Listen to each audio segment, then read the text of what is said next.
வணக்கம். பக்தியொலி நேயர்களுக்கு வணக்கம். கும்பராசி நேயர்களுக்கு அவமானம் கொடுக்கக்கூடிய நபர்கள் என்னன்னா, ரொம்ப அதிபுத்திசாலியா இருப்பாங்க இல்லையா? அவங்க வந்து எப்பவுமே ரிசர்ச்ல இருப்பாங்க இல்லையா? அவங்கெல்லாம் உங்கள அவமதிக்கிற மாரி இருக்கும். அ அதிபுத்திசாலிகள், ரொம்ப படிச்சவங்கம்பாங்க. ஹையர் ஸ்டடி ரொம்ப நெறைய படிச்சிருக்கேன் அப்படிம்பாங்க. இவங்கெல்லாம் உங்கள வந்து பழைய பஞ்சாங்கமோ, உங்களுக்கு வந்து நீங்க முற்போக்குவாதியாகவும் உங்கள பார்க்குற மாரி அவங்க சொல்லுவாங்க. அதிக புத்திசாலித்தனமும், அதிகமான படித்தவர்கள் உங்கள வந்து சரியா புரிஞ்சுக்கவே மாட்டாங்க. ஆனால் நீங்க அதிகமா படிச்சிருந்தால், உங்களுக்கு அதை விட பெஸ்ட் படிச்சவங்க வந்து உங்களுக்கு சூட் ஆக மாட்டாங்க. உங்களோட பெஸ்ட்டா படிச்சவங்க உங்களுக்கு சூட் ஆக மாட்டாங்க.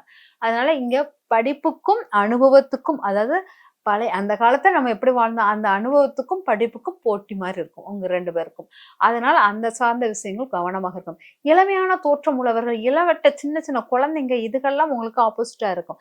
அதாவது ஸ்கூல் படிக்கிற குட்டி பசங்க, அது இளமையான தோற்றத்துல இருப்பாங்களே, அவங்கெல்லாம் உங்களுக்கு ஆப்போசிட்டா நிக்கிற மாரி இருக்கும். அதனால நீங்க வந்து ரொம்ப அனுபவசாலியா, முற்போக்குவாதியாகவும் இருப்பீங்க, அப்படிங்கிறத எடுத்துக்கலாம்.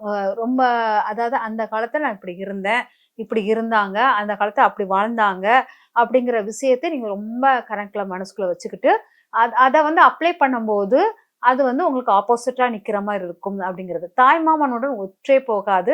தாய்மாமன் வந்து எப்பவுமே உங்களுக்கு அ ரொம்ப யங்கா இருப்பாரு. எப்பவும் புதிய சிந்தனைகள உருவாக்கக்கூடியவராக இருப்பார். அது வந்து உங்களுக்கு ஒத்துப்போகாத தன்மையில் இருக்கும். நீங்க பழசை வந்து எப்பவுமே பேணி காக்கணும்னு நினைப்பீங்க. இவங்க வந்து புதுசை வந்து உருவாக்கணும்னு நினைப்பாங்க. இந்த தன்மை உள்ளவங்களுடன் உங்களுடன் ஒற்றுப்போகாது அப்படிங்கிறது. பொதுவா வந்து நீங்க தாய்மாமன் மட்டும் இல்லாமல், அதாவது தவறான உறவுகள், நீங்க மறைமுகமான விஷயங்கள், இதெல்லாம் நீங்க வந்து மறைச்சு ஒளிச்சு வாழ தன்மை. அவ்வளவு சீக்கிரம் உங்ககிட்ட இருந்து எந்த ரகசியத்தையும் வெளிய எடுக்கவே முடியாது. ஆனால் இந்த உங்களுக்கு எதிரியா இருக்கிறவங்க வந்து எல்லா விஷயத்தையும் ஈஸியா வெளிய சொல்லிருவாங்க. எதையும் இப்படிதான் பொத்தி பொத்தி வைக்கணும்லாம் அவசியம் இருக்காது. அதனால உங்களுக்குள்ள ஒத்துப்போகாத தன்மையாக இருக்கும் அப்படிங்கிறத எடுத்துக்கோங்க. முக்கியமாக தாய்மாமன் படித்தவர்களுடன் தான் உறவுகள் வந்து இவ்வளவு இதா இருக்கும் அப்படிங்கிறது. முதல்ல வந்து பார்த்தீங்கன்னா, உங்க குழந்தைங்கள் வந்து 2 விதமான குழந்தைங்கள் உங்களுக்கு வந்து ஆக்டிவிட்டி பண்ணுவாங்க. ஃபர்ஸ்ட் வந்து உங்களுக்கு இந்த எக்ஸ்ட்ரா குலர் ஆக்டிவிட்டீஸ் அந்த பாட்டு, சாங்ஸ் கேட்கிற குழந்தைங்க தான் உங்களுக்கு வருவாங்க. அந்த மாரி ஒரு யாருமே எதிர்பார்க்க மாட்டாங்க. ஸ்போர்ட்ஸ்ல ரொம்ப சிறப்பா இருப்பாங்க. இல்லாட்டா டான்ஸ்ல இந்த மாரி கவிதை, இந்த மாரி ஏதாச்சும் ஒண்ணுல சிறந்த குழந்தைங்க உங்களுக்கு இருக்கும்.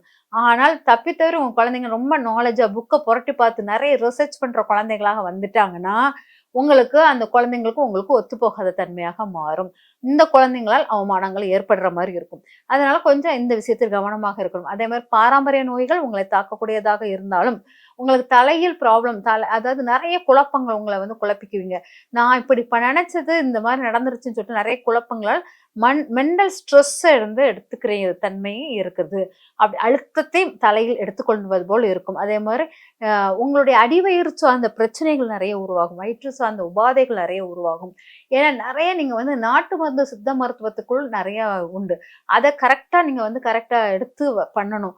பண்ணலன்னா, அது வயிறு சார்ந்த பகுதியில் உபாதைகளை நெறைய உருவாக்கும்.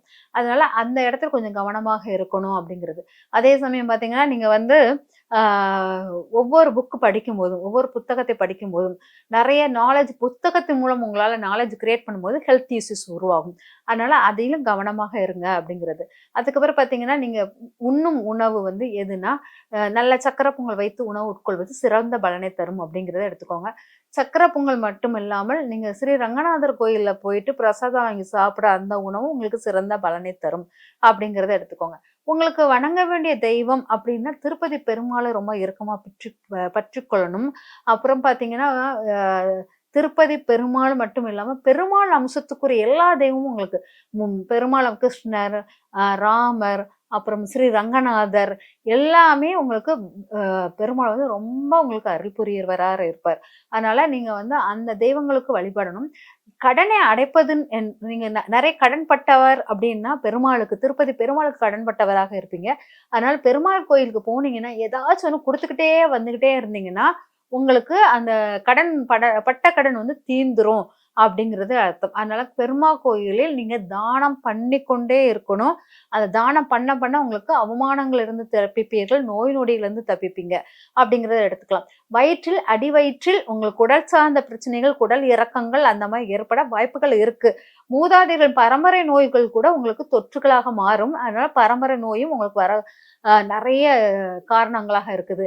அதுக்கு பிறகு தொற்று நோய்கள் அதாவது அ ம் காற்றின் மூலம் பரவக்கூடிய மேல் காற்று, கீழ் காற்றுங்கிறது உண்டு. இதில் வந்து உங்களுக்கு மேல் காற்று மூலமாக பரவக்கூடிய நோய்களும் உருவாகும். அதனால மேல் காற்றை வந்து உள்வாங்கும்போது கவனமாக உள்வாங்குங்க. இந்த மாரி சின்ன சின்ன விஷயங்கள் உங்க பாரம்பரிய நோய்கள் உருவாகுது. இதெல்லாம் போக உங்களுக்கு ஒரு அ அதாவது முன்னோர்கள் இறந்தவர்களின் அம்சமாக நீங்க இருப்பதினால், உங்க மூதாதையர்கள் அம்சத்தின் ஒருத்தராக இருப்பதினால், மூதாதையர்கள் வழிபாடு, மூதாதையர்களுக்கு உணவு வைக்கும்போது, உங்களுடைய வாழ்க்கை வந்து அவங்களுடைய அம்சம்னால, யாருக்கு நீங்க உணவு வைக்கிறீங்களோ, அவங்க வந்து எந்த பிறப்பு எடுத்திருக்காங்களோ, அந்த பிறப்பில் சௌக்கியமா இருப்பாங்க. அதனால நீங்க தான் மூதாதையர் அம்சமாக பிறந்திருக்கீங்க. ஆனா நீங்க மூதாதையர்களுக்கு உணவு வைக்கும்போது, நீங்கள் சிறந்த முறையில் வாழ்க்கையின் மாற்றங்களை உருவாக்கக்கூடியவராக வருவீர்கள்.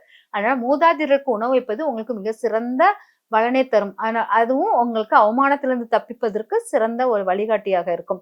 நீங்க வந்து எப்பவுமே தலைக்கு கீழ வைக்க வேண்டியது ஒரு இரும்பு பொருளை தலைக்கு கீழ வைக்கலாம். இல்லாட்டா தங்கத்த வந்து தலைக்கு கீழ வச்சு படுக்கலாம். அது மாரி வச்சு படுத்தீங்கன்னா, உங்களுக்கு சிறந்த மாற்றங்களை உருவாக்கும். இல்லாட்டா ஒரு ஒரு ஒரு சின்ன கல்லு, அதாவது ஒரு ஜீவ சமாதியிலருந்து ஒரு சின்ன கல் எடுத்துக்கோங்க. அந்த கல்ல தலைக்கு கீழ வச்சு படுக்கலாம். அது கல்ல வந்து தலவாணிக்கு கீழ வச்சு படுக்கலாம். உங்களுக்கு சிறப்பாக இருக்கும். அந்த கல்ல அப்ப நான் எப்படி தூர தூர போட்டு எடுக்கணுமான்னா, அந்த கல்லை மறுநாள் சுத்தப்படுத்துதல், பன்னீர்ல சுத்தப்படுத்திட்டு, அதுக்கப்புறம் திரும்பியும் அன்னைக்கு வந்து அந்த கல்ல அன்னைக்கு நைட்டு திரும்பவும் அதே கல்ல வச்சு படுக்கலாம். இந்த மாரி கல்லை பயன்படுத்தி தலையில் வைத்து படுப்பதும் சிறந்த பலனை தரும். இந்த சிறு சிறு விஷயங்கள் உங்கள் வாழ்க்கையில் மாற்றங்கள் கொடுப்பது போல், நெறைய மாற்றங்கள் நான் சின்ன சின்ன பரிகாரங்கள் வந்து உங்க வாழ்க்கையில் உள்ள அவமானங்களையும், அசிங்கத்தையும் குறைத்துக் கொள்ளும். அதே சமயம் நோயின் அளவையும் குறைக்கும் என்பதை தெளிவாக புரிஞ்சுகிட்டு அத செஞ்சு பாருங்க. வாழ்க்கையில மாற்றம் கிடைக்கும். இந்த வாழ்க்கை மாற்றம் உங்க வாழ்க்கை முன்னேற்றத்தை உண்டாக்கக்கூடியதாக இருக்கும். நன்றி, வணக்கம்.